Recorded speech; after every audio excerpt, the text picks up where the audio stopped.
Welcome back from the weekend, Saints. I'm Sophie DeRoy, and this is SFHS Today.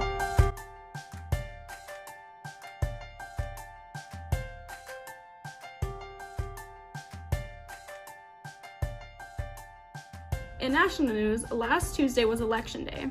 Former Vice President Joe Biden has won the presidency. The extremely tight race may end up with recounts and litigation. We will have more on the election and the Electoral College later. In local news, many Minnesotans like myself went out and voted on Tuesday. Minnesota had the possibility of flipping red this year. However, once all the votes were counted, Minnesota stayed blue in the presidential race. State Senator Democrat Tina Smith won another term in the U.S. Senate, while locally, Republican Michelle Benson will represent this district in the Minnesota Senate. Also, Republican Kurt Doudt retained his House seat. We also elected 4 school board members. 3 incumbents, Mike Starr, Amy Kelly, and Rob Schoenrock, will retain their seats, and 1 newcomer, Pam Johnson, will join the board. In school news, last Thursday, November 5th, we had a coronavirus number update. Anoka County is at 48.7, Isanti County at 35.6, and district zip code average is at 51.2. Currently have no information at this moment on our learning model, but will hopefully update you soon. Now back to the election. In a segment we like to call You Ask, We Answer, Jacob Tatley and Ryan Loon spoke to social studies teacher Julie Cascaden about the Electoral College and how voting operates.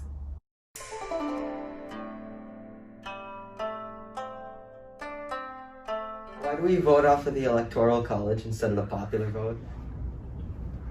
You asked, we answered. Let's go talk about it. Well, our founding fathers had disagreements about all kinds of things, and this was one of the compromises.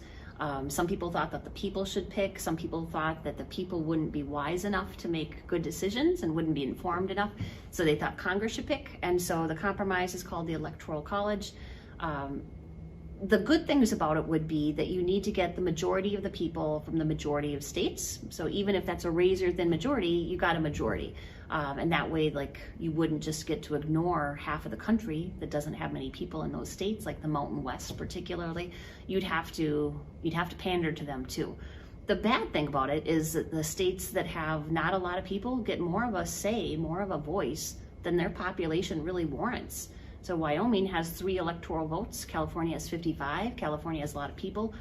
But in order, if those were actually going to be proportional, California would need, I forget the exact number, but like 400 or 500 electoral votes to actually be proportional to their population compared to Wyoming with their 3 electoral votes. So the bad thing is you might have more people vote for one candidate than the other, but that doesn't make him president, because we found that out in 2000 and 2016, twice in 20 years. The other 2 times that has happened was in the early 1800s. So it's good to get the majority from the majority of states, but at the same time, is that actually like the popular vote? Is that truly democracy? It's an interesting system. So certainly something that people talk about every 4 years when we have an election. Also in election news, some of our reporters went out to find some of our community's thoughts on last Tuesday's election. What did you do as an election judge? As an election judge, my job was to, when the people came in, I helped either if they weren't registered to vote, I'm like, yes, I can register you to vote. And so we went through that whole process. They gave me their driver's license. Some people had just moved, so they gave me their, besides their driver's license with the wrong address on it, then they gave me like a mortgage statement or an internet statement or some sort of statement to prove that they actually lived in this house. And so we registered them to vote and they could do it. If they had already registered, it was just as easy as putting in their last name and their first name. They verified their address. They signed a piece of paper that said they're not going to have voter fraud. And then boom, I gave them a sheet of paper to get the ballot, and then they went and voted. That's what I got to do. Who are you hoping wins the presidential election and why? I hope Trump wins because I think he's done a lot for this country. I think he can do so much more with 4 more years. I personally don't support either of them, but if I had to, I'd probably vote for Biden to vote for science and climate change. Trump because Biden's planning on defunding the police and opening the borders and trying to tank our economy, and gas and oil industries will be out. And I think Trump is not going to do that and has better things in mind than that. I think Biden is going to win because he actually has been decently well on trying to actually go towards, greater socialism, which is not as terrible as everyone thinks. There are multiple countries that say otherwise, like Canada on our border. And everything he's trying to do is actually for the better of the people. It isn't trying to bring back something that's already happened and failed. I'm hoping for Biden because I was planning on joining the military after high school, and now with the transgender military ban, I cannot join the military because I have diagnosed gender dysphoria. I'm hoping Biden wins because he's willing to put $2 trillion into green energy jobs, which helps the economy and helps the nature part of the environment. I hope Trump wins because Biden's going to raise our taxes and gas prices. This year, we have experienced a great deal of changes in activities. We have had our reporter, Spencer White, check in with our debate team and how they are handling all the changes. It's been very different. Everything has been virtual, online practices. We have a special debate practice room that's provided by a friend of mine who actually was a former St. Francis grad, has created this virtual practice room that all the schools in the state have access to. It's fun. Mr. Toole is a very good coach. Everyone's friendly. I would say it hasn't been more difficult from a competing aspect. It's interesting that for debate, since it's just two people and a judge, we can bring them into a room together and actually hold the competitions virtually. So if we end up going to full distance learning, debate can actually continue because that's how we've been competing the whole time. I think we'll do okay, but we don't have as much experience as others. What hasn't been as fun is that we can't come together to practice together and just get that same camaraderie of in one place and a unit and a group that you normally get.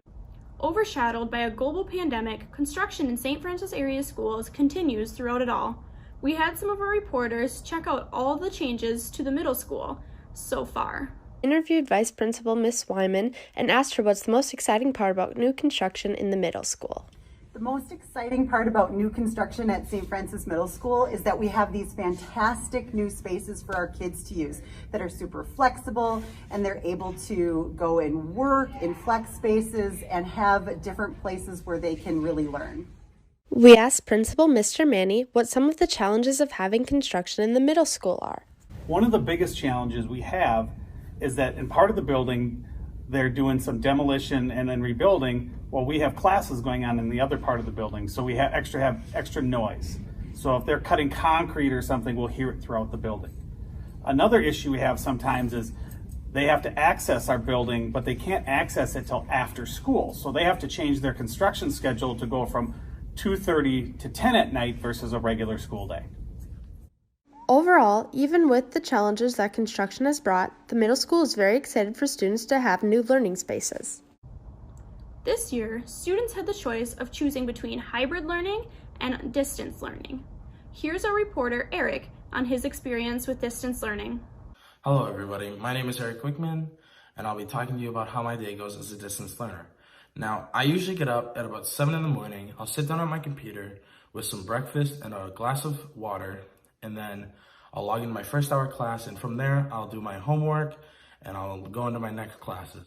So now that I'm at my desk, I'll pull up my Schoology for the class that I'm working on, and from there, I'll pull up my calendar to see what I'm doing, my Google Meets so that I can talk with my teacher, and my Infinite Campus so I can log in and do attendance.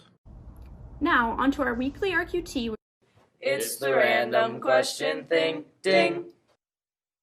Who is your celebrity crush and why? My celebrity crush is Ayn Rand because she's just really beautiful. Who is your celebrity crush and why? My celebrity crush is Zac Efron. I don't know why. I've just kind of always had a crush on him. Who is your celebrity crush and why? Mr. Krabs. I don't know. I just like his personality. Who is your celebrity crush?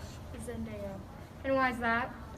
Because I believe in Zendaya supremacy, and she is the god of humor. So, who is your celebrity crush?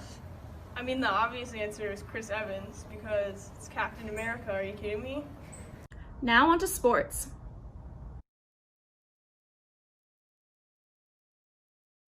Good afternoon, Saints. I'm Adam Grabowski, and welcome to sports.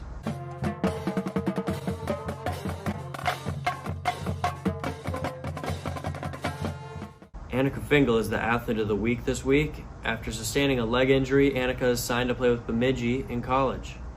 Now, on to reporters Mackenzie and Maddie with the story. I'm Annika Fingal. I'm going to be going to Bemidji State University, and my major is going to be nursing, and I'm going to be playing D2 soccer.